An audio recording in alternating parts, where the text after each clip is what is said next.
media reality show here. Great to be back. Very excited to be back as the third year as a head coach here at the University of Illinois. Brought with us three great players. Very exciting time in our program right now. Just starting since January. January we were in our first January bowl game in a long time at the University of Illinois. In February we signed a recruiting class that I think is going to continue to build the tradition of the players and the roster development that we believe in. In March we jumped into the beginning of spring football and started a ticket campaign that today I was told that we have over 9,500 new season ticket holders. You get close to 10,000 new season tickets in a year. That's doing some good things. So very, very excited about that. Ended the spring semester with the highest GPA in the history of the school with over a 3.0 of our entire roster. Just a really exciting time to be where we're at. Also in this conference, I'd like to welcome obviously 4 new coaches in the Big Ten West. The transition that has happened since a year ago. All these rematch games bring a new perspective, a new staff, and wish them the best of luck, but especially to bring Tony Petitti in as our commissioner. Obviously, it's been a refreshing sight to see him so engaged with our coaches. We've had several talks with him, even just this last week, to have our roster adjust to have 120 players in our fall camp. It's something that every coach in America have been trying to get, and once Tony and his crew got a hold of that, I know Greg Schiano also had a big part of that, to have that movement happen for our players. I think it just benefits the game in so many ways. So really exciting time in our program. For me as a head coach, this is my 15th media day. It's my 10th media day here in the Big Ten Conference, 7 at Wisconsin and 3 here, and couldn't be more excited about the state of the game, football, our players, the roster. Everybody wants to talk their views on NIL and the transfer portal. I think as a head coach now, going in my 15th year, I've just learned to embrace and really handle change and the nuances and adjust, and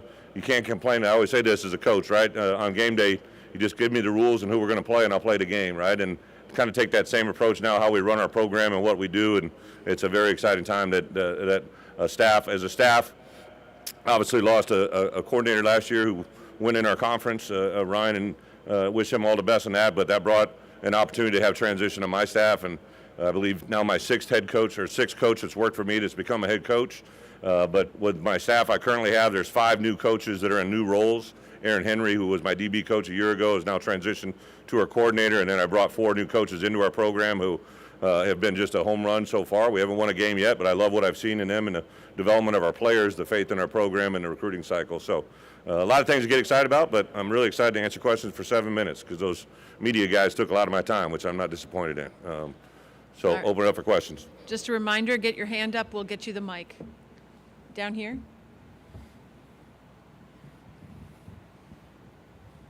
Adam Rosen, the Daily Line. I just want to ask, how are you and your coaching staff working to promote a culture of welcoming and safety in your locker room? Obviously, there's stuff at Northwestern. I just want to ask, how is your welcoming and culture in the locker room? One of the things that's really unique in college football right now is there used to be just this, influx of freshmen, right? But now, we actually do kind of a program orientation, not only in June when we have our new arrivals of high school players, but for us in January we had almost a dozen high school players, about 4 or 5 transfer players. We've added another 3 or 4 transfer players this summer. So at any point in our year, in our program, it never really changes. We get our players heavily involved. I literally don't recruit or have official visits on our campus unless all of our players are there, because our players are our greatest representatives of what we want. I've been a head coach 15 years, and I think about what I learned as a player, as an assistant, and it's so important in today's world to stay on top of everything that touches our players' life, right? Not only when they're in the building. We literally have some things on the doors when you're walking in and walking out that kind of give you a way to think about where you're at and what you're doing, and I couldn't be happier. We actually, in the portal world we're living in, I don't know where we stand right now, but I know at one point when we went into the recruiting season, we were actually tied for second for fewest number of portal lost players, right? And what that's telling me is kids like being in our program. They like the way they've been treated. They like the way they get coached. They take a player that when we got there, he had started 5 games. He was an unranked player in the recruiting cycle, didn't even have a star. He wasn't a 1-star, 2-star, or 3-star with Devin Witherspoon, and he became the 5th pick in the NFL draft. And I think that opens people's eyes. Coach, we're going to go to our right in the back. Dustin Schutte, Indiana Sports Beat. Brett, I'm going to throw a non-football question your way. The new Barbie movie's out. Have you taken your daughters to see it? Do you have plans to go see it? Can you give us some thoughts on this new movie? I saw a little social media tweet that the money it brought in a weekend compared to the next rated movie was pretty impressive. I see a lot of Barbies. I have a 6-year-old and a 4-year-old. I know my 6-year-old Bella is watching, so hi, Briella.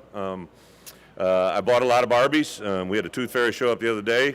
Tooth Fairy is going for $20 these days. I couldn't believe that price. But we bought a lot of Barbie stuff for $20. So I don't really get to talk a lot of Barbie, so I appreciate the question. Have not taken her to see it, but I'm sure we're going to see it. We're kind of in the mermaid mode right now, so we're still heavy in the mermaids. We're going to stay in the back right. Sorry, Brett, over here. Anderson Kimball, Decatur Herald Review. I have just two about Jim Leonard, who you announced yesterday. I guess, how much did he help you when you were in your first year as the defensive coordinator at Wisconsin, and how much is he going to help the staff now this year? Yeah, Jimmy and I first met. I became the defensive coordinator at the University of Wisconsin, and I remember walking in and Coach Alvarez said, "Hey, there's one guy that you got to talk to on the defense side of the ball, and if you get him to believe in what you're doing, you'll get the entire defense and the entire team to believe in you." So I literally had a meeting set up with Jimmy when I got to campus the first day, brought him in, told him, and showed him the package that we were going to run. I believe Wisconsin that year that I took over, it was ranked 87th or 88th in the country on total defense. So I talked about what we were going to do. We were going to try to retain the things they did well. I had every defensive coach was still on my staff, so it was kind of an audition for me to teach Jimmy what I had to teach the coaches. An hour after that, he was smiling ear to ear, and I think he went on to have a very special season. Not that he wasn't good before, but it just made a huge impact on me and how quickly he learned the game. I believe we went to the University of Wisconsin at the end of the year, University of Iowa at the end of the year, and I believe he picked the first two picks, or first two third down plays in that game out of a new formation, and we didn't even talk about the adjustment. He made it on the field as a player. So I've really learned early that he knows the game. Stayed in touch with him during his entire NFL career. I knew he'd be a good coach. Obviously talked extensively to him why he was up there before I came back in the league. Paul talked about the savvy he hit. I know I talked to Coach Alvarez and about his presence and his awareness, his feel. Obviously, when he became the head coach, we just played them the day before, so I shot him a text and wished him best of luck, but I said, I can't help your ass right now, But started a conversation with him even back then that wishing him all the best, all the luck. Then as the things proceeded, when he didn't get retained, I kind of reached out to him and said, hey, have you thought about what you want to do? And we just started conversations, invited him down to spend a couple days with our staff. I think he was still trying to figure it out, so it's probably a question better for him. But he'll be a senior analyst for us, and he'll handle responsibilities that really touch all three phases of the game. He's already had conversations with Coach Lunny and obviously Coach Henry, and Jimmy was a really good special teams player as well, so I'm going to use him in all three phases. He won't be with us on game days, home or away. He'll kind of be in the office Sunday, Monday, Tuesday, Wednesday, Thursday, and then he'll go be with his family on the weekends. Down in front here? Nope, right here. You. Nope, right there. Thanks. Phil Thompson, Chicago Tribune. Two-parter, if you can indulge me, Coach. Pat Fitzgerald said that he didn't know what was going on at Northwestern, and given that, as a coach, do you think you need a more hands-on, proactive investigation to see what's going on within your program? And then the second part, it took 15 years for Illinois to get to 8 wins. What can you do, or what are you doing to ensure that you build on that progress? Yeah, two completely different questions, but I'll kind of tie my answer into both because I think it comes from conversations that you have with your own university. Listen, Fitz and I are very close, and whatever happened there, that's not a conversation I don't know anything about and don't have the ability to comment on. But I can tell you what happens at Illinois. And, when I received the first phone call from Josh Whitman, I realized that this was a guy that I wanted to be a partner with, right? He was a guy that played there and played very, very well, played in the NFL, became a lawyer, tried that world, and got into administration and was looking for a coach that wanted to sustain success, right? And that was something that was very important for me. I wanted to get back into head coaching, but I didn't want to go to a situation where I didn't think it could be sustained, right? I wanted this to be my last rodeo. Signed a contract recently that literally has a no-compete with anybody in the Big Ten because I found my home. I know where I want to go. And to walk that walk every day with Josh, I think I was driving over yesterday. One of my favorite exercises as a head coach, I'd literally drive our players here to the Big Ten media. And the whole time we're driving, I'm asking them questions, right? Questions that they're going to get. Isaiah Williams, he caught 83 balls last year. Do you got to catch 85 balls for it to be a successful season? And he answered it the way that I thought he would answer it. We'll talk about it, critique it. I obviously knew they were going to get a question centered around Northwestern, and to hear their responses and their reactions that they gave tells me what we're doing, right? They basically repeated everything that I believed had happened. I distinctly remember when I circled back to Josh, my first spring, we were in a spring practice, and one of the things we do at Illinois is we play in all conditions, so we practice in all conditions. The only thing that makes us go inside is if there's lightning. So we practice in rain, sleet, snow, AM, PM, and everything in between. And I got done with a rain practice, and Josh had came to practice, and he and I were talking at the end of practice.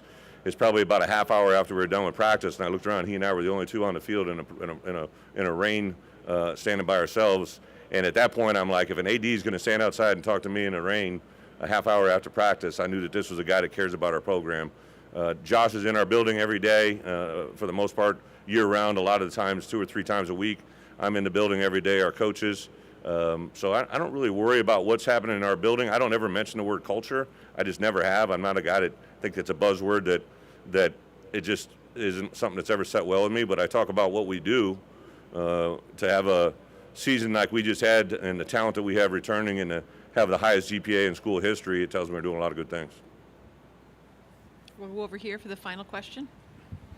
Jeremy Warner, 24/7 Sports, Illini Inquirer. Bret, on that sustaining success, what gives you confidence that this team can take that next step and help you sustain success? Jeremy, it's a great question I ask myself every day, right? Like I look for indicators.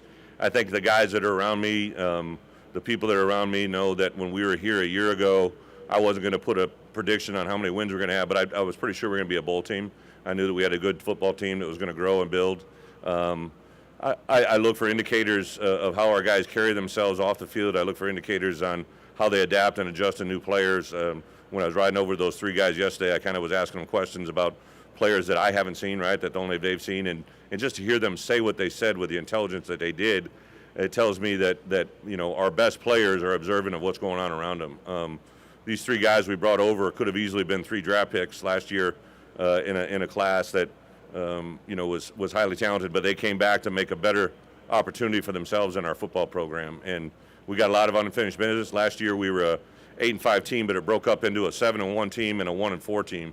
And I focused myself on the 1-4 more than any time in my career. Obviously, it all happened at the end of the year, so there had to be some contributing factors that are on me as a coach and development and program-wise. So I like where we're at. I love some of the young influx of talent.